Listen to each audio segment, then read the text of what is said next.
안녕하세요. 남석관입니다. 날씨도 쌀쌀해졌고 주식시장은 급락을 하고 그래가지고 많이 안 오셨어요.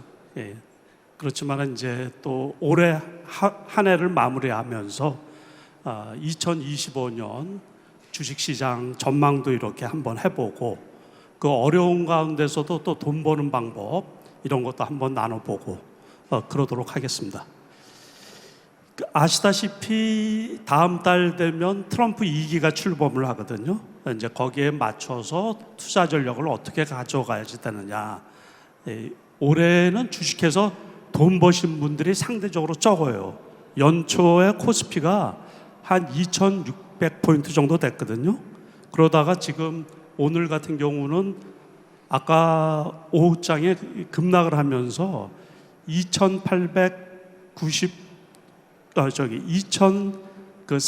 깨졌었어요. 2,389포인트까지 떨어졌었거든요. 제가 종가는 못 봤어요. 종가. 그 3시 30분에 시작이 됐겠죠. 그 사이에 이제 많이 올라갔을 때는 2,900 가까이까지 올라갔었죠. 코스피가 2,888포인트까지 갔다가 또 재차 이렇게 떨어지고 그러는 그 변동성이 엄청 큰 장이거든요. 그러다 보니까는 웬만한 일반 투자자분들이 수익 내기가 되게 어려웠어요. 저 역시 지난해 수익 난 거에 비하면 금액적으로 따지면 한 반 정도는 안 나 싶어요. 그러니까 제가 전업 투자한 지가 한 25년 되는데 그 재작년만 유일하게 한번 마이너스가 난 적이 있거든요. 그리고서 20년 넘게 손해를 본 애가 하나도 없어요. 그래서 이제 그런 얘기도 좀 하면서 한번 풀어보도록 하도록 하겠어요. 여기에서 딱 하나 보셔야 될 게 뭐냐면 저 맨 위에 있는 거 2021년 미래에셋증권에서 2,000명 이상이 참가를 했는데 1등을 했단 말이에요. 그때 제 나이가 환갑이 지난 나이예요. 그리고서 맨 밑에 보면 2007년도 그러니까 그 사이가 한 14년 정도 되는 거예요. 14년 정도. 제가 전업 투자하고서 잘한다고 생각이 들어가지고 한번 전국대회에 나가봤더니 2등을 한 거예요. 2등. 그러고서 그 사이에 한 2, 3년 간격으로 저 매년 나가고 막 그러지를 않거든요. 대회가 또 매년 있는 것도 아니고. 그런데 2, 3년 만에 한 번씩 나가면 1등, 2등 이렇게 한단 말이에요.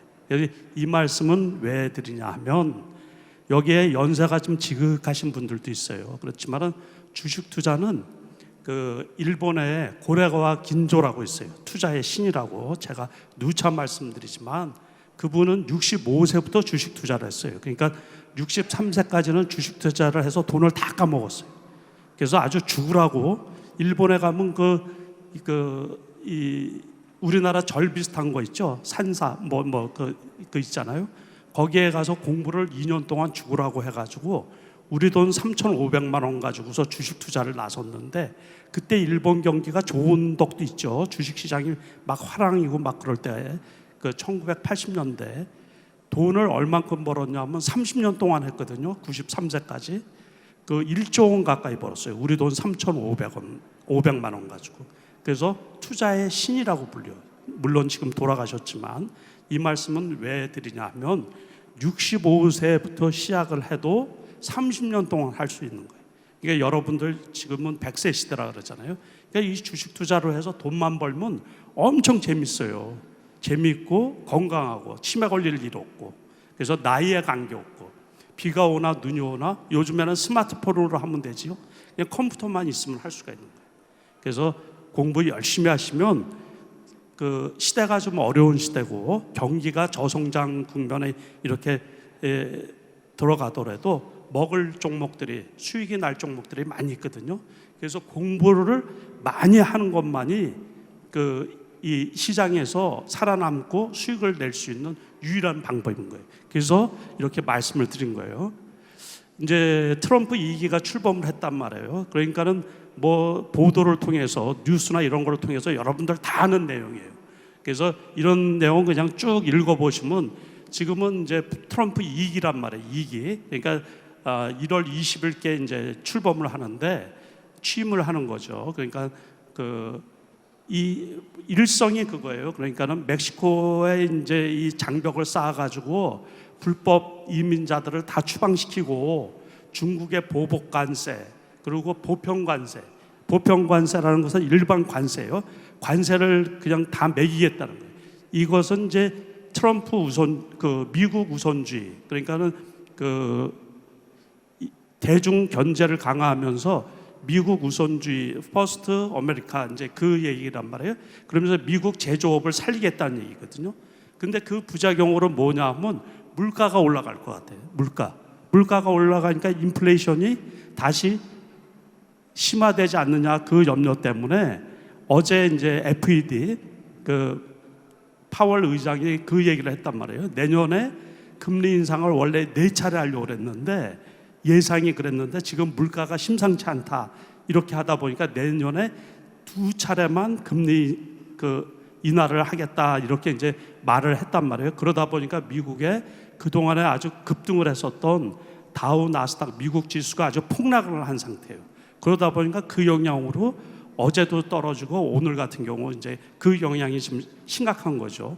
그리고 또 하나는 요거 PPT 작성하기 전에 PPT 작성하기 이제 그 비상계엄 그 선포하기 전이었기 때문에 그 다음에 그 비상계엄을 이게 해가지고 전국이 혼란해진 거예요. 전국이 혼란해지니까는 이게 가뜩이나 어려운 상태에 주식시장에 직격탄을 맞은 거예요. 경제도 어제 엄청 어려워지게 생긴 거죠. 그러니까는 한 5개월, 6개월 동안 뭐 그 헌법재판소 판결에 따라 가지고 인용이냐 기각이냐 그거에 따라 가지고 대통령 선거를 할 수도 있고 이렇게 되잖아요. 그러니까 정치 일정이 불투명하기 때문에 이 대응을 못 한다고요. 그러니까 커다란 위험 속에서 그러다 보니까는 오늘 같은 경우는 또 주가가 내년에도 전망이 안 좋다 그렇게 생각이 드니까는 투매 비슷하게 나오는 거예요. 투매 비슷하게. 그래서 엄청 아무튼 나빠요. 엄청 나빠요. 그러니까 나쁜 거는 다 나빠요. 근데 나쁜 거가 있을 때 또 그렇다고 해가지고 그 막 다 죽느냐 그건 아니거든요. 이 주식 투자의 가장 묘미가 뭐가 있냐면 우리 IMF 때 있잖아요. 전 주식이 뭐 다 망했죠. 그러니까 기업들이 부도나고 막 그런 기업들도 많았는데 그때 달러가 막 급등을 했었거든요. 고정 환율이었다가 이제 변동 환율로 바뀌면서 그 1987년도 그 우리나라 IMF 때 그러면서 이제 1987년 제가 실수해서 1997년이죠. 그러니까 그때 이제 IMF 때 그 올라가는 주식들이 있었어요. 그러니까 환율 덕을 많이 보는 기업들. 그리고 그 9.11 테러 때 있죠. 그때도 이제 코스피 코스닥 전 주가가 이틀 동안 거의 다 폭락을 했거든요. 그때도 또 보안 관련주들이 이렇게 올라가고 그래요. 그래서 주식 투자의 가장 큰 묘미가 어떤 게 있냐면 경기가 안 좋은데 수혜를 받는 업종이 있어요. 수혜를 받는 기업이 있고. 그래서 그 우리가 사업을 하면 그 매몰 비용이라는 게 있잖아요. 그래서 자기가 하는 사업이 앞으로 전망이 안 좋다 그래가지고 당장 문 닫고 이렇게 하기가 어려운데 주식 투자는 그게 장점이에요. 장점. 자기가 투자한 쪽에서 이게 전망이 안 좋은데 그럼 그냥 매도하면 돼요. 조금 손해를 보고서 그러고서 전망 좋은 쪽으로 갈아타면 되는 거예요. 그러다 보니까는 장이 안 좋을 때 이럴 때 더 많은 이 주식 공부가 필요하다 이렇게 이제 말씀을 드리고 싶은 거예요.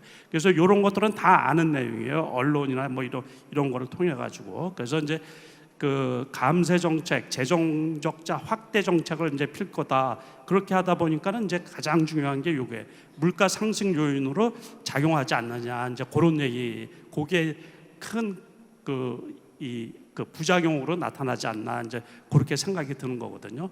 그 트럼프 2기 주요 공약은 요게 트럼프 그 머리 글자만 이렇게 딴 거예요. 트레이드 앤 트래픽스 그래가지고 무역 정책 대변화, 리스크 테이크 한다 그랬어요. 그러니까 리스크를 감수하면서도 금리를 이제 낮추고 약달러를 지향은 하는데 지금 당장은 거꾸로예요. 지금 당장은 그렇지가 않고 예측 불가한 방향 그래가지고서 불확실성이 확대되고 제조 강국으로 만들겠다는 거예요. 이제 그래서 그 공약이 이제 추진하는데 그 공약대로 될 수 있을까 이렇게 눈여겨보고 있는 거죠. 쭉 이렇게 보면 그냥 다 그 뭐 언론에 나오고 뉴스로 나왔던 얘기들이에요. 그래서 이제 이것들은 벌써 다 아는 내용이고, 아무튼 그 트럼프가 당선되고서 제일 많이 올라간 게 이제 코인 쪽, 비트코인 쪽하고 또 그 일론 머스크 관련 테슬라 뭐 이런 쪽, 일론 머스크가 그 투자를 엄청 많이 했잖아요. 2,500억 정도를 이 돈을 썼는데 트럼프 선거 운동을 하면서 그 뭐 25조 이상을 벌었죠. 그러니까 뭐 100배 이상을 벌은 거예요. 그러니까 100배 이상.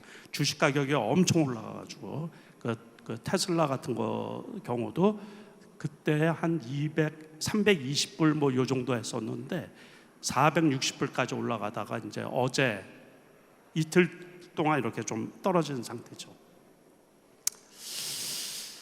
그 트럼프 보편 관세 정책이 현실화되고 그러면은 우리나라 같은 경우는 이제 수출이 한 63조 정도 감소를 한대요. 그래서 그렇게 되고, 그 트럼프가 공언했던 게 칩스법, 또 IRA 감축법을 폐지 또는 축소하겠다고 그랬거든요. 그렇게 하다 보니까 직격탄을 받는 부분이 이제 2차 전지란 말이에요. 2차 전지. 2차 전지 이제 갖고 계신 분들 혹시 계실 거예요. 그러니까는 뭐 그 포스코 홀딩스나 뭐 이런 거 보면 그래프를 보면 겁이 나요. 어떤 완전히 그 급락, 그 우하향해가지고 역배열로 급락을 하고 있는 상태거든요. 다른 것도 다 마찬가지예요. 삼성 SDI 같은 경우도 원래 84만 원까지 올라갔던 주식이 지금은 뭐 20만 원 중반대에 있으니까는 엄청 떨어진 거죠. 고점 대비해가지고 3분의 1 정도 된 거예요. 3분의 1.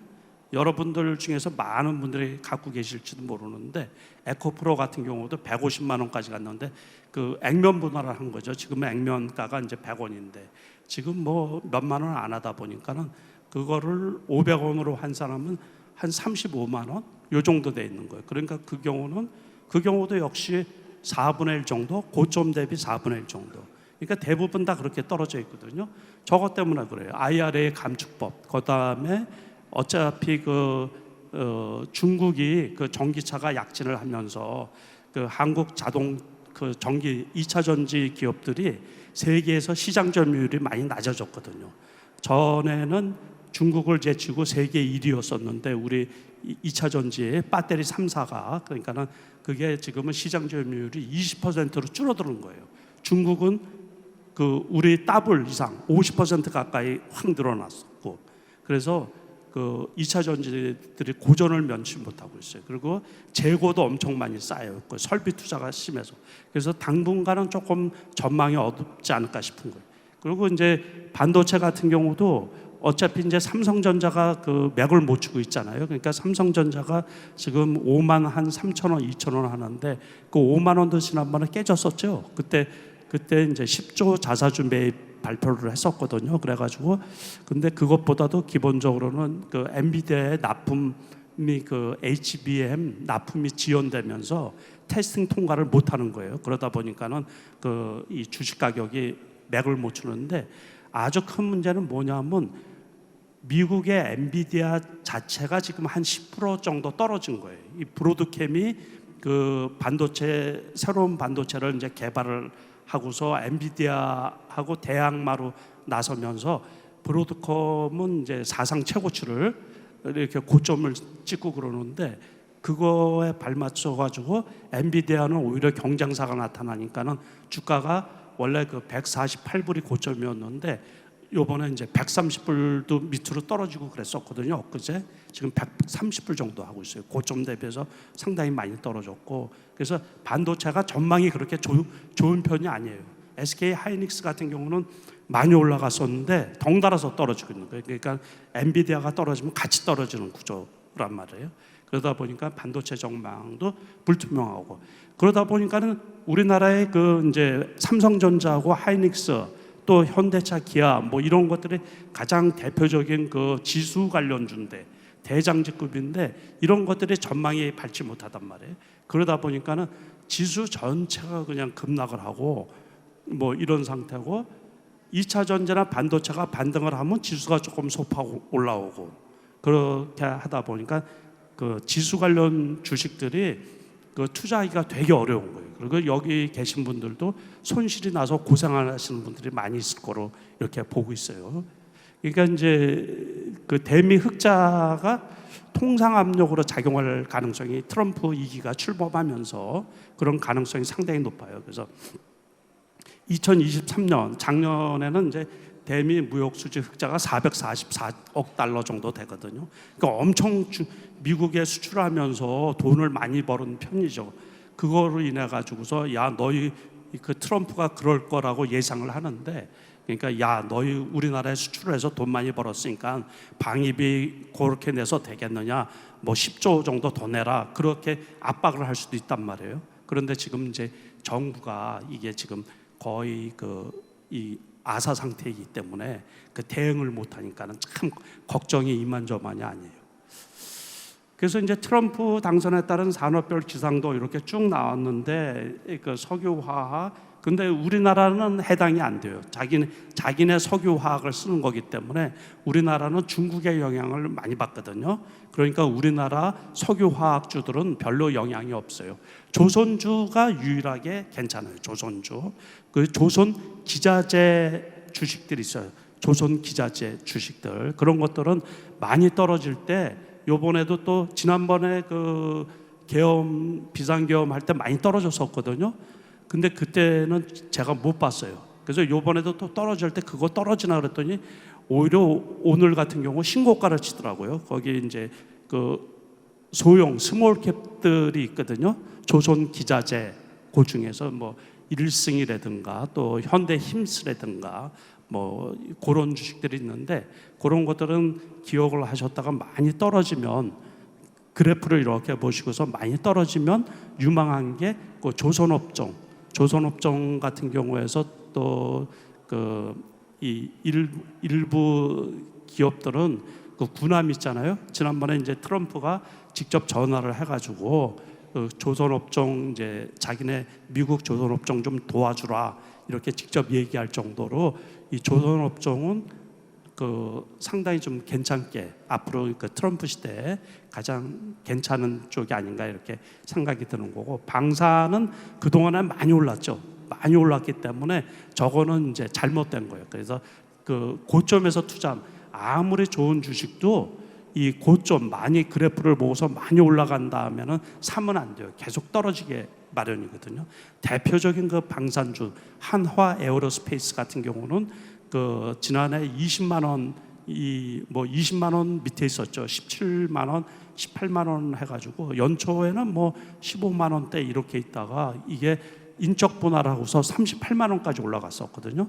인적 분할하기 전에 27만 원이었어요. 그러니까는 하나 인더스트리도 덤으로 받고 인적 분할하면서 그 본주 하나 에어로스페이스는 38만 원까지 올라가고, 그러니까 그거는 그때 투자를 했으면 아주 대박인 거죠. 그러니까 너무 많이 올라가서 유망하긴 유망하지만 너무 많이 올라간 것은 많이 떨어진 다음에 그래프를 봐가지고서 더 이상 안 떨어질 때, 그럴 때 매수해야지 지금은 아니에요. 지금은. 그러니까 현대 로템 같은 경우도 제가 다른 뭐 채널에서 이제 그 강의하고 유튜브에서 이제 방송할 때 25,000원, 작년 같은 경우 25,000원 정도 했었거든요. 근데 올해 65,000원 넘어까지 올라갔죠. 한 3배 정도 올라갔거든요.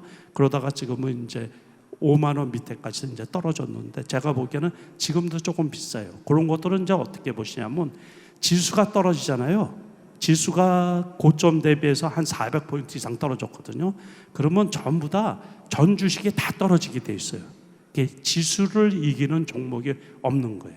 그러니까는 그럴 때는 이제 손절을 잘해야 돼요. 원래 이렇게 지수가 꺾일 때 그래야지 손실을 최소화하고 항상 현금을 갖고 있어야지 새로운 종목이 나올 때 매수를 할 수가 있는 거거든요. 그래서 손절을 엄청 잘해 하셔야 돼요. 그래서 여기에서는 할 만한 것들이 별로 없어요. 그러니까 전기차, 2차 전지, 신재생은 원래 민주당 쪽에서 주장을 했던 거기 때문에 해리스가 됐으면 신재생 관련 주식들이 많이 올라갈 수 있었겠죠. 그렇지만 이제 저것도 이제 물 건너가기 때문에 이런 쪽은 전부 다 안 좋은 거예요. 그래서 원래 트럼프가 되자마자 저런 쪽은 혹시 갖고 있었으면 무조건 다 매도를 했었어야 되는 거예요. 그래서 일단 우리나라 이제 내년에 주식 시장 이렇게 장을 보면 그 상반기 코스피 저점을 2,400. 그래서 제가 2000 요거는 이제 그 비상계엄 하기 전에 쓴 거라 그랬잖아요. 그래서 2,400 이렇게 하고 고점은 내년에 한 2,700 정도 되지 않을까 싶은데 100포인트 정도는 낮춰야 돼. 100포인트. 그러니까는 내년에 저점은 한 2,300. 그러니까는 2,350. 요럴 때 이제 매수를 하시면 돼요. 제가 1년 전에 여기서 강의를 했었거든요. 그때는 토요일 날에 강의를 했죠. 토요일 날. 제가 원래 내일 강의를 부탁을 받았는데 내일 개인적인 일이 있어가지고 오늘 강의를 하는 건데, 제가 1년 전에 인터뷰를 하면서 뭐라 그랬냐면 그 신문을 이렇게 검색을 해보시면 나와요. 조선일보 인터뷰에 하는 게 있는데 올해 2,500 이하에서 매수를 하고 2,800 이상에서 매도하라 그랬어요. 그런데 이게 이제 정확한 게 올 2월 달에 2,430까지 떨어졌었거든요. 코스피. 1분기에 코스피가 떨어질 때는 무조건 매수하는 거예요. 그리고 고점이 얼마였었냐면 2,870포인트가 고점이에요. 그러니까 제 말에 거의 맞는 거죠. 그때 매도를 했으면 손해 보신 분들이 아무도 없죠. 그러니까 내년에는 이제 경제 전망이 안 좋고 막 그러잖아요. 그래도 절대 가격이라는 게 있어요. 절대 가격. 우리가 PBR 뭐 이런 얘기를 안 하더라도 회사의 기본 가치가 있는 가격이 있거든요. 그게 제가 보기에는 지금도 싼 거예요. 2,400 정도가 되면 절대적으로 싼 가격인데 투자 심리 때문에 주가가 한 번 더 떨어질 여지가 있어요. 그러니까는 2,300 지난번에 그 비상계엄 그 이후에도 2,360포인트까지 떨어졌었거든요. 그 다음에 다시 반등이 해가지고 2,400 그 한 100포인트 정도 올라간 거죠. 코스피 기준으로 해가지고 그러다가 재차 떨어진다고 제가 말씀을 드렸었는데, 그래서 이제 1월 달 정도 되면 1, 2월 달에는 장이 좋을 때가 한 번도 없어요. 평생 없어요. 평생. 1, 2월 달에 장이 좋은 거 지수가 올라가는 거를 제가 본 적이 없어요. 그러니까 내년 1, 2월 달에도 한 2,350 정도 되면 그냥 눈 딱 감고 매수해도 괜찮아요. 2,300, 2,350 이 정도 되면 손해 볼 일은 거의 없어요. 그러니까 어떤 거 주로 하냐면 그때 만약에 조선주, 조선 기자재 업종이 많이 떨어진다 그러면은 그런 거 하고, 이제 긴 안목으로 보면 뭐 삼성전자 같은 경우하고, 삼성전자가 아무리 그 형편없다 그래도 벌어놓은 돈도 많고 그래도 기술력이 있으니까는 그거 하고, 이제 기아 현대차 같은 경우는 그래도 돈을 잘 벌거든요, 기업들이. 그래서 이제 그런 주식들은 제가 보기에 별 위험성이 좀 덜하지 않나 그렇게 생각이 드는 거예요. 그렇게 생각을 하고, 그 내년에는 이제 2025년 상장사 영업이익이 하향 조정이 되거든요. 그러니까 상장되어 있는 기업들 전체의 영업이익이 올해보다는 좀 축소될 거라고 생각이 드는 거예요. 그래서 내년에 그렇게 전망이 좋지는 않아요. 거기에다가 더 하나 조금 우려스러운 거는 그 코스피 지수 상승폭이 제한적이지만 체감 증시는 양호할 전망이라는 것은 뭐냐면 개별 주식들은 그래도 잘 움직이지 않을까 싶은 거예요. 그래서 이제 그 여러분들이 이번에 그 보셔서 알겠지만은 돈이 갈 데가 없다 보니까 투기적인 종목들, 정치 테마주에 막 돈 쏠림이 심하거든요. 미국 같은 경우는 양자폰 컴퓨터 관련 주식들이 급등을 했었어요, 며칠 동안. 그러다 보니까 우리나라 주식들도 그쪽을 이제 따라갔단 말이에요. 그래서 지금도 제가 보기에는 괜찮은 쪽이 이제 자율주행차 관련 주식이라든가 드론 관련 주식이라든가 양자 컴퓨터 관련 주식은 며칠 올랐거든요. 그래서 한참 떨어져야 돼요.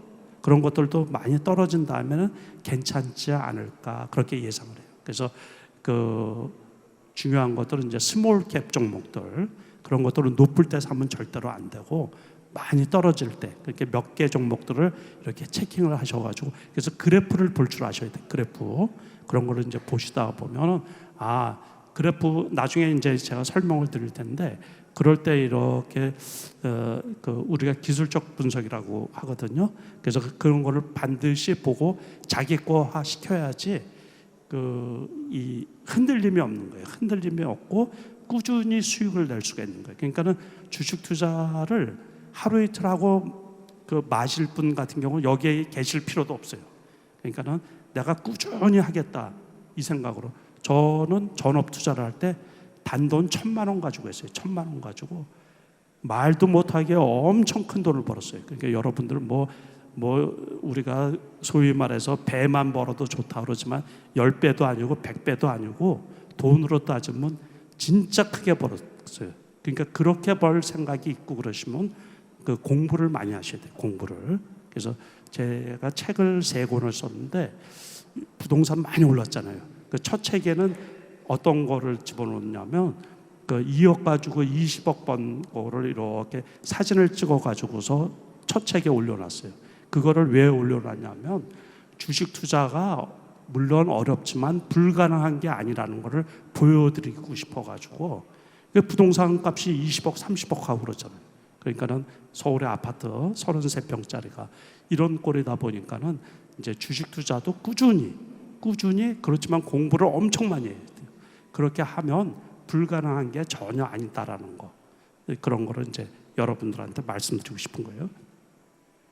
조선은 트럼프가 이제 미국 조선업 한국 동과 협력이 필요하다. 그리고 우크라이나 재건 관련주도 주목을 해야 돼요. 그래서 요번에 주식이 폭락하는 가운데서도 HD 현대건설기계 이런 주식들이 있어요. 이런 것들은 주가가 전혀 안 떨어졌어요.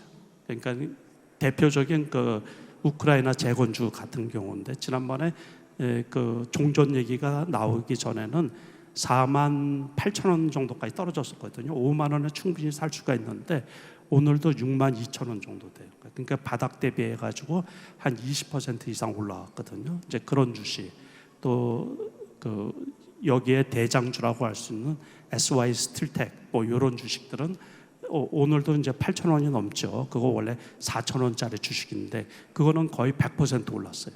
그리고 이제 일부 종목은 전환사채가 자주 나와요. 그런 종목은 하기가 되게 어렵거든요. 주가가 좀 올라가려고 그러면 전환사채 나오고 전환사채. 그러니까 개별 종목들은 여러분들이 투자를 하실 때 아주 조심하셔야 되는 게 전환사채 물량 또 대주주 물량들이 나오는 경우가 있거든요. 이스타코라든가 오리엔트 바이오라든가 뭐 이제 오리엔트 전공 이런 주식들은 몇백 프로 올랐는데 막 그러다 보니까 회사 관계자들, 회사 친인척들이 갖고 있는 주식들 다 내다 파는 거예요. 그래서 그런 것들은 쫓아가시면 절대로 안 돼요. 쫓아가시면. 그래서 우리가 기술적 분석이라고 있어요. 기술적 분석 차트 이런 걸 보시고서 너무 높은 거는 무조건 사면 안 되고 요번에 또 그렇게 많이 올라가다 보니까 많이 떨어졌잖아요. 대표적으로 이제 프리엠스라는 정치 테마주가 있는데 그 경우는 올라간 것 없이 다 떨어졌어요. 12,000원이 원래 올라가기 전에 가격인데 그러면 12,000원까지 떨어지면 그러면 사도 되죠. 그러니까 항상 그래프를 보시고 올라갈 때 사지 마시고 많이 떨어진 다음에 제자리에 오면 사시라. 이제 그런 거예요. 모든 주식이 다 그런 거를 제가 이제 책에 설명을 잘 해놨어요. N형 패턴 뭐 이렇게 해서 직장 다니시는 분들이나 빨리 대응이 안 되시는 분들, 그런 분들은 공부를 하셔야 돼요. 공부. 여기저기 강의하면서 다니면서 들어봐봤자 자기 게 안 되면은 그 허송세월하는 게 많거든요. 그래서 공부를 많이 하시라고. 그래서 우크라이나 전쟁은 어쨌든 종식이 될 거 아니에요. 휴전이 되든 종전이 되든. 근데 이제 얼마나 질질 끌지 모르죠. 그게 리스크고 가격이 높은 것들은 또 떨어질 위험이 있으니까 리스크고. 그래서 아무튼 관심은 가져야 되는데 지금도 이제 곧바로 이제 언제 휴전하느냐 기싸움 하는 중이죠. 기싸움 치열하게 지금 전쟁을 하고 있는데 원래 원전 관련주들도 되게 좋았거든요. SMR 관련 주식이라고 해서 소형 원전 우리나라가 강점을 갖고 있는데 그 비상계엄 때문에 저거는 완전히 그냥 죽이 돼버린 거예요. 주가가 많이 떨어졌어요. 한 20-30% 떨어졌거든요. 전부 다 고점 대비해가지고 이게 참 안타까운 일이에요. 저거는 이제 어떻게 보면 정책 관련주라고 하는데 이게 연속성이 지속되기가 어렵잖아요. 정권이 바뀔 수도 있는 거고 지금 정부가 제 역할을 못 하다 보니까는. 그래가지고 참 안타까운 섹터예요. 원전 관련 주식. 그래서 저런 것들은 그 많이 떨어지면 그때 살 때가 아니냐 이렇게 하는데 뭐가 그 정부가 나서서 뭐 해줘야 되는데 이걸 못 한단 말이에요. 그러다 보니까 참 안타까운 일이에요. 그러니까 어젠가 보니까 루마니아하고 그 원전 협상해가지고서 MOU를 뭐 체결을 했는데 그렇다고 해서 주가가 뭐 조금 올라간 거예요. 그러니까 참 안타까운 부분이죠. 저런 것들은. 그래서 저런 것들은 빼시고 이제 요거 맨 끝에 있는 거 AI 하드웨어 쪽이 많이 올라갔거든요. 그러니까 하드웨어 쪽은 뭐냐면 칩.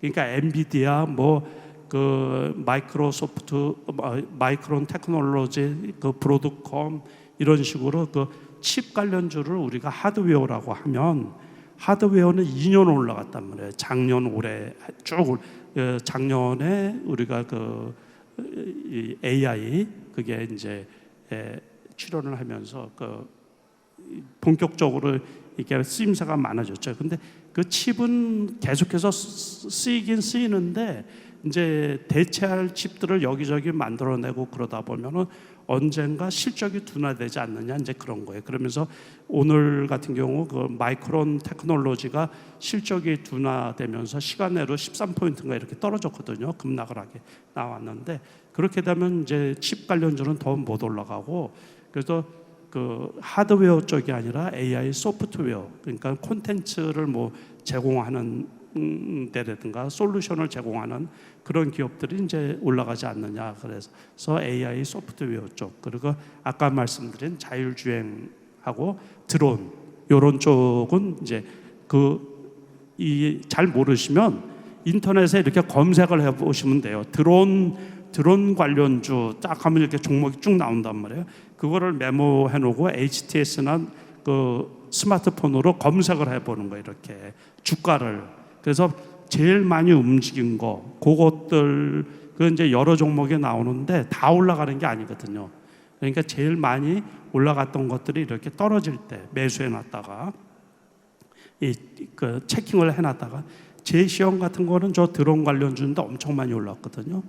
그리고 이제 자율주행 관련주들도 몇 개 있는데 이렇게 이제 많이 떨어지는 종목. 요즘에는 이제 SY 스틸텍인가 이제 그 주식이 아니 그게 아니고 그 자율주행차 이제 많이 올라간 주식이 있는데 아무튼 제가 이 말이 꼬였어요. 그 SY 스틸텍은 저기 어떤 거야? 우크라이나 재건 관련 주식이고 그 아무튼.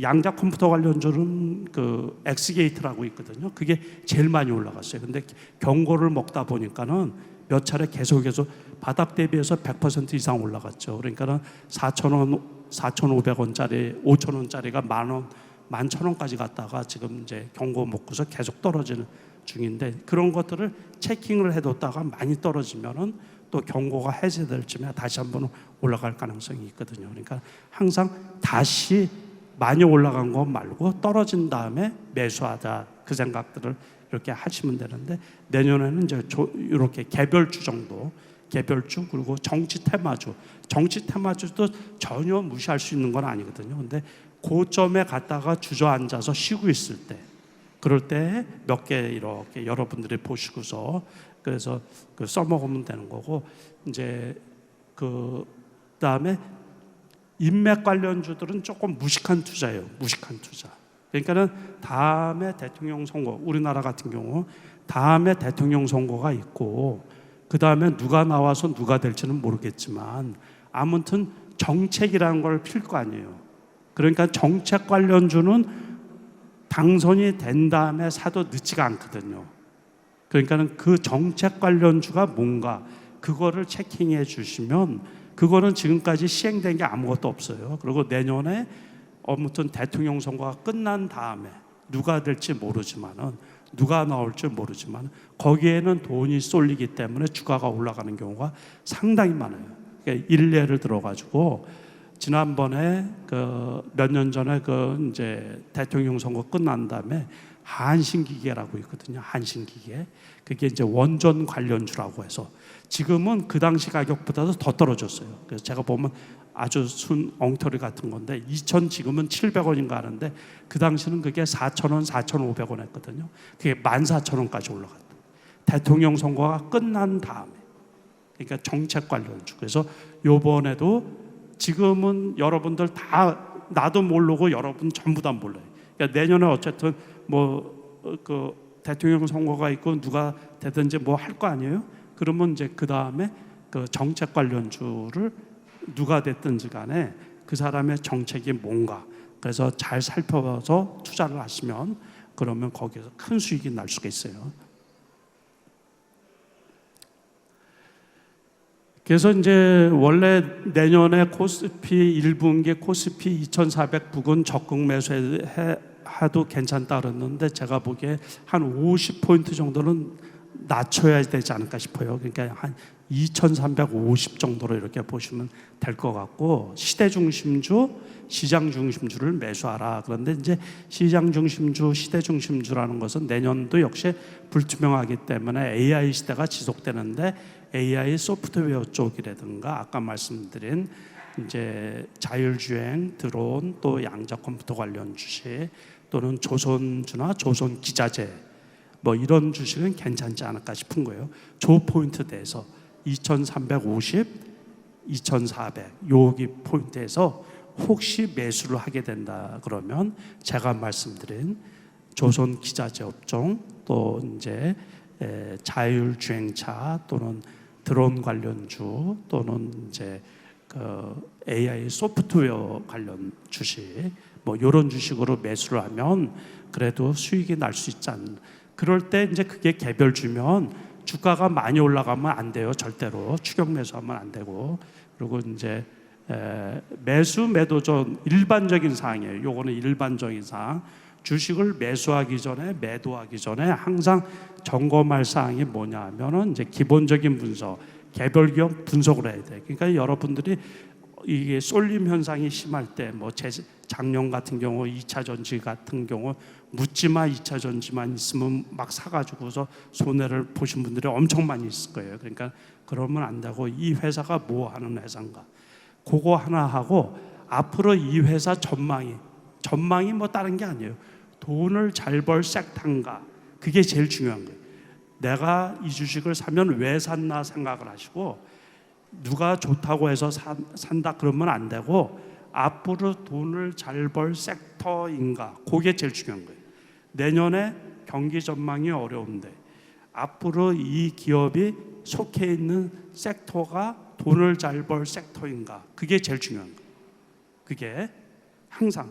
그러면은 크게 까먹진 않아요. 그러니까 우리가 뭐 PER을 알고 PBR을 알고 재무제표를 살펴봐라, 그거는 없어도 돼요. 그러니까 저는 이제 거래량이 많은 주식을 위주로 하기 때문에, 그래서 이제 거래량이 많고 회사가 돈을 뭐 아주 잘 벌지는 않아도 업종 자체가 사양 산업은 안 되잖아요.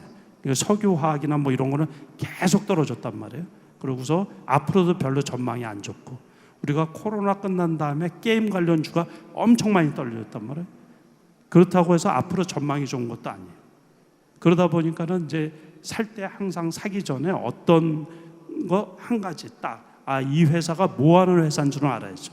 그거 하나 하고, 앞으로 이 섹터 자체가 돈을 잘, 조선업종이라든가 뭐 아까 말씀드린, 그러니까는 이제 예를 들어서 올해 같은 올초 같은 경우는 그 이 칩 관련주, 이럴 때 올 1월 달, 2월 달까지는 칩 관련주가 많이 올라갔었잖아요. 작년 11월부터 시작을 해가지고 3월 달부터는 그 전력 인프라 관련주가 많이 올라갔었거든요. 3월 달부터 4월 달 2달 동안.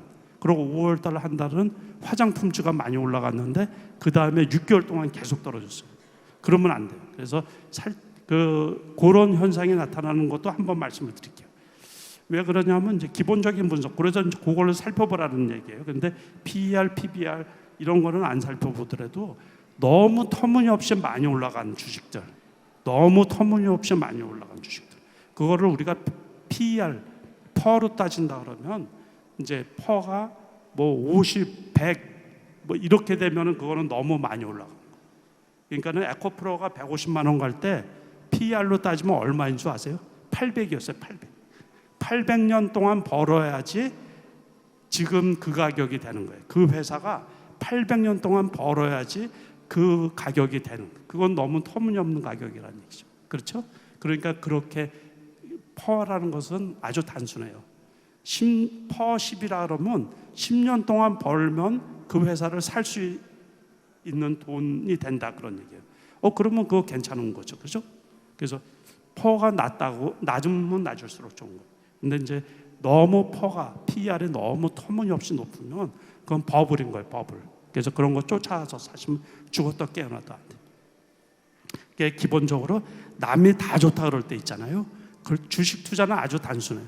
남이 다 죽겠다 그럴 때 사는 거고, 남이 다 좋다 그럴 때 파는 거고, 그거예요. 남이 다 좋다 그럴 때 있잖아요. 목표가가 막 올라가고 그럴 때. 그리고 우리가 이제 2021년 코로나 터진 그 다음에 3월 달에 삼성전자가 9만 5천 원 갔어요. 그러다 보니까 11만 전자, 10만 전자 얘기 나오더라고요.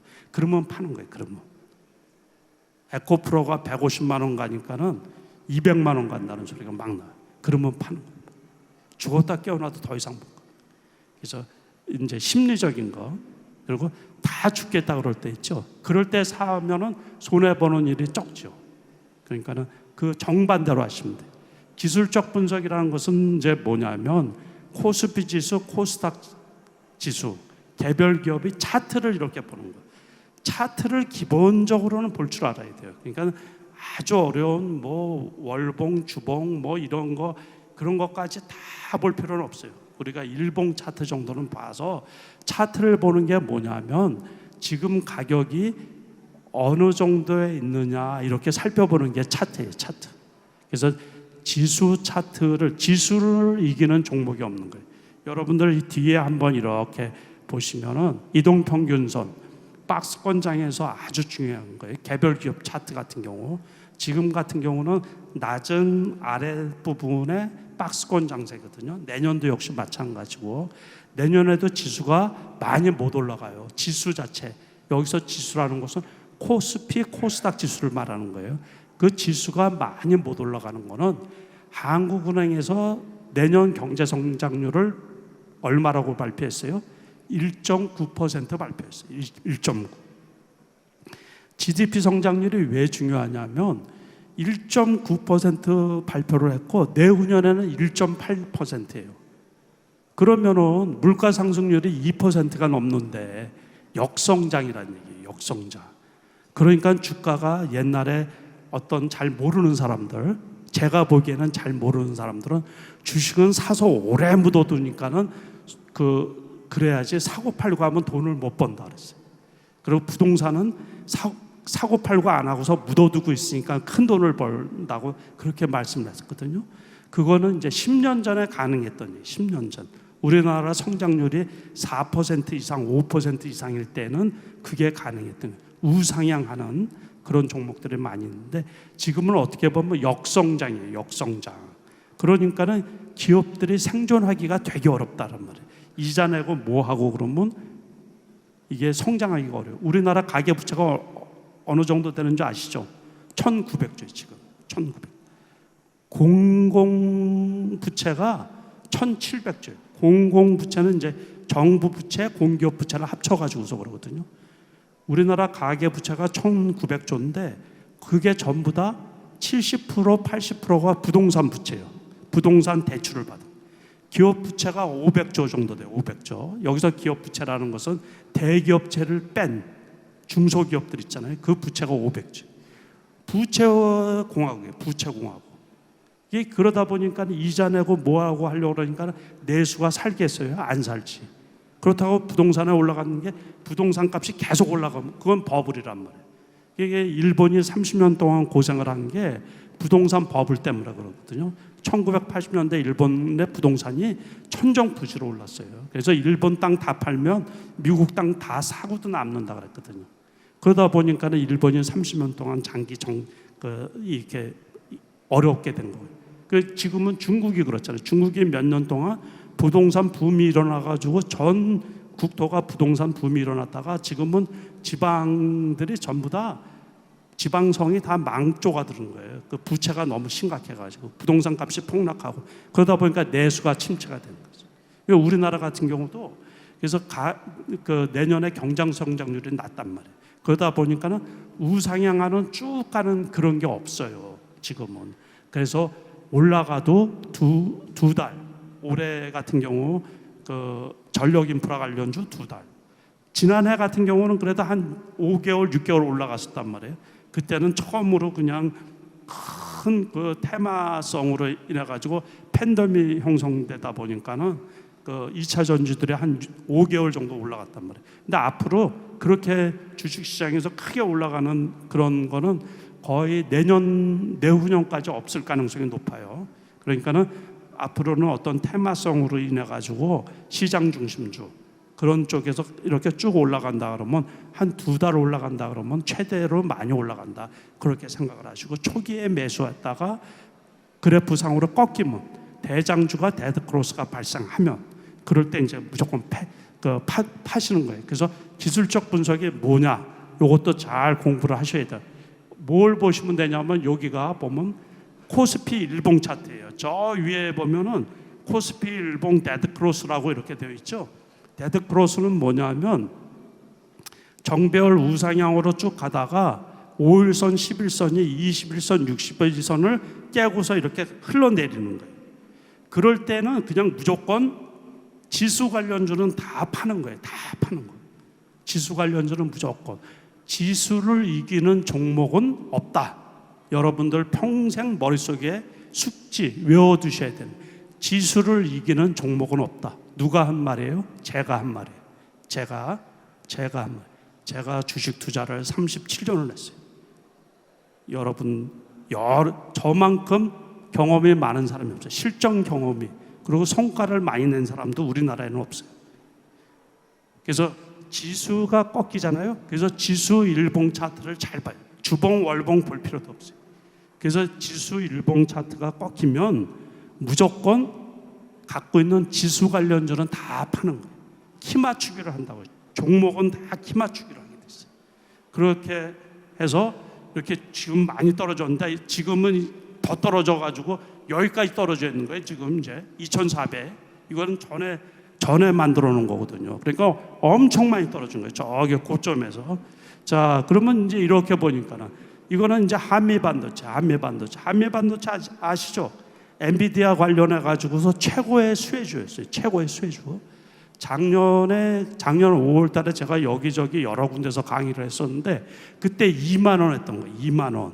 2만 원 했었는데 이게 엔비디아에 직접적으로 납품을 하는 가장 수혜를 많이 받는 우리나라 전체 칩 중에서 가장 큰 수혜를 많이 받는.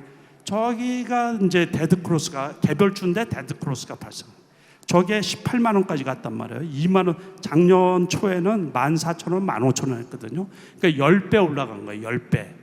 10배 올라갔는데 데드크로스가 발생하면 무조건 팔으라 그랬죠. 개별주도 데드크로스가 발생하면 무조건 파는 거예요. 근데 지금은 이거보다도 더 떨어져 있어요. 지금은. 그래서 92,800원인데 요번에 7만 원까지 떨어졌다가 지금 8만 원, 9만 원 왔다 갔다 하고 그러잖아요. 그러니까 한 번 꺾이면은 계속 떨어지게 되거든요. 그리고서 아주 중요한 게 저기서 역배열로 나올 때는 무조건 사면 안 돼요. 여기에 거래되는 거 보니까 누군가 산단 말이에요. 저기서 꺾여졌는데 이 정도 떨어졌으면 되겠지. 그래프를 몰라서 그런지. 그래서 차트라는 게 상당히 중요한 거예요. 상당히. 그래서 항상 이 차트도 보고 요걸 뭐라 그래요? 기술적 분석. 그래서 내가 주식을 갖고 있는 거를 팔아야 되나 말아야 되나 고민할 때 이런 거를 살펴보고서 팔고 또는 사고자 하는 분들도 엔비디아 말이 많고 뭐 그 한미반도체 얘기가 많이 나오면 벌써 늦은 감이 있거든요. 늦은 감. 그러니까 많이 비쌀 때 사는 경우가 많단 말이에요. 13만 원, 14만 원에 이렇게 샀는데 그 이제 파는 그 타이밍이 있거든요. 그럴 때는 이제 책도 보시고 잘 모르시는 분들은 책들 이렇게 보시고 그러면 되는데 저럴 때 이제 팔 기회를 줬는데도 못 팔고서 갖고 있다가 5%일 때 팔았으면 되는 거를 10%일 때 못 팔고 그러다 보니까 30%가 되고 뭐 40% 마이너스가 되고 그런 분들이 많이 있을 것 같은 거예요. 그러니까 주식은 앞으로도 계속해서 할 거잖아요. 그러니까 가장 대표적으로 자, 그러니까는 이제 그래서 기본적인 분석, 기술적인 분석 그런 게 상당히 중요한 거고, 또 하나가 뭐냐면 시장 분석. 시장 분석이라는 건 어렵게 생각하실 필요가 없어요. 그러니까 지금이 시장이 우호적인가 비우호적인가, 미국장이 괜찮나, 우리나라 장하고 미국 장은 지수는 디커플링, 종목은 커플링. 자, 명심하세요. 지수는 디커플링, 종목은 섹터는 커플링. 미국에서 양자 컴퓨터 관련주가 올라가니까 우리나라 주식도 올라가는 거예요. 미국에서 테슬라가 올라갈 때 우리가 2차 전지가 올라갔던 거예요. 미국에서 엔비디아가 올라갈 때 우리나라가 칩 관련주고, 아까 말씀드린 한미 그 반도체, 이수페타시스 이런 것들이 올라갔던 거거든요. 그래서 미국의 어떤 주식이 올라가나 그걸 잘 항상 관심 있게 살펴주셔야 된다, 그렇게 말씀을 드리고 싶은 거고, 내년에는 이제 이렇게 아무튼 어려워요. 그래서 기대 수익률을 낮추고 저점 매수 무조건 고점 매. 또 이제 익절이라는 것은 이익이 났을 때 이제 파는 거잖아요. 손절이 엄청 중요한 거예요. 그러니까 무조건 내가 마이너스 3%일 때는 무조건 팔아야 되겠다. 그래서 나중에 다시 올라가더라도 무조건 손절을 하세요. 그렇게 한 3번 정도 하다 보면 아, 내가 이거 살 때 조심해서 사야 되겠구나, 그런 이제 마음을 먹을 수가 있는 거거든요. 그래서 주식 투자는 평생 하실 거 아니에요. 저 같은 경우는 앞으로도 한 10년 동안은 돈 버는데 별 지장이 없을 것 같아서 더 하실 것 같은데, 젊으신 분들은 앞으로 30년, 50년 이렇게 더 하실 것 같고, 웬만하신 분들이 20, 30년 더 하거든요. 그러니까 그럴 때 그냥 대충 하시면 안 되고, 요즘에는 투자 대상이 많이 있잖아요. 우리나라 시장이 안 좋아가지고 미국장으로 많이 가시는데, 미국장도 엄청 어려워요. 가격이 많이 높았기 때문에. 그래서 아무튼 공부만이 이게 살 길이에요. 수익을 꾸준히 낼 수 있는 방법이 있는 거고. 그래서 여기 말씀드린 것처럼 그 지수 데드 크로스가 발생할 때는 무조건 지수 관련주는 무조건 매도를 하라. 나중에 보면 같이 떨어지게 돼 있거든요. 그걸 키 맞추기라고 해요. 키 맞추기.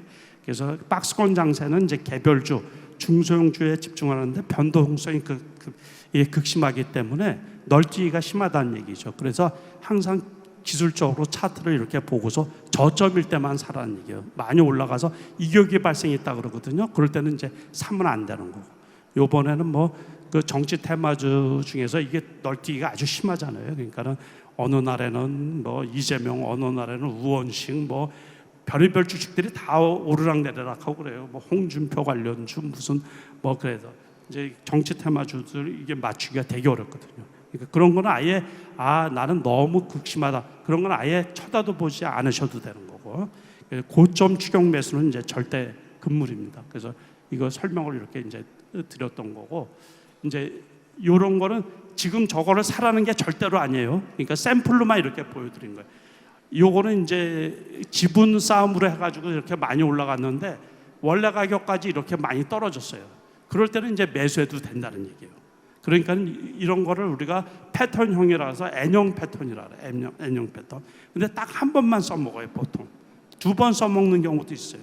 그 다음에 이제 사람들 속에서 기억이 없어지면 계속 흘러내리는 경우가 많아요. 그러니까는 꼭 써먹을 수 있을 때, 시장에서 이슈가 사라지지 않을 때만 해먹는 거예요. 그래서 앞으로 이제 공부를 이렇게 쭉 하시면 이런 방법도 있고, 이런 방법도 있고, 이런 방법도 있고. 요거는 이제 아까 말씀드린 한미 반도체하고 같은 이 HBM 관련, 엔비디아 관련 주식인데, 역시 마찬가지로 그 한미 반도체가 1등, 그러면 이수페타시스가 2등 이 주식이거든요. 이거는 8,000원, 9,000원에서 그 5만 원까지 올라왔던 주식인데, 그것도 역시 저기에서 데드 클로스가 이렇게 발생을 하잖아요. 그럼 무조건 파는 거예요. 무조건. 조금 늦게 봤더라도, 그러니까 첫날 아니고 한 2, 3일 날 봤더라도 그때 돼서 무조건 매도를 하는 거다, 그렇게 이제 말씀을 드리는 거예요. 그러니까는 매수할 때 저점 매수, 그리고 그래프를 이렇게 보고서 많이 높다, 그럼 무조건 관심에서 삭제. 내가 매도를 하려고 그러는데 매도 타이밍을 잘 모르겠어, 그럼 그래프를 이렇게 보시고서 저기서 꺾였네, 내려오는 중이네, 그럼 무조건 매도. 조금 아끼면 안 돼. 아끼면. 이게 주식 투자는 심리적인 게 많이 있거든요.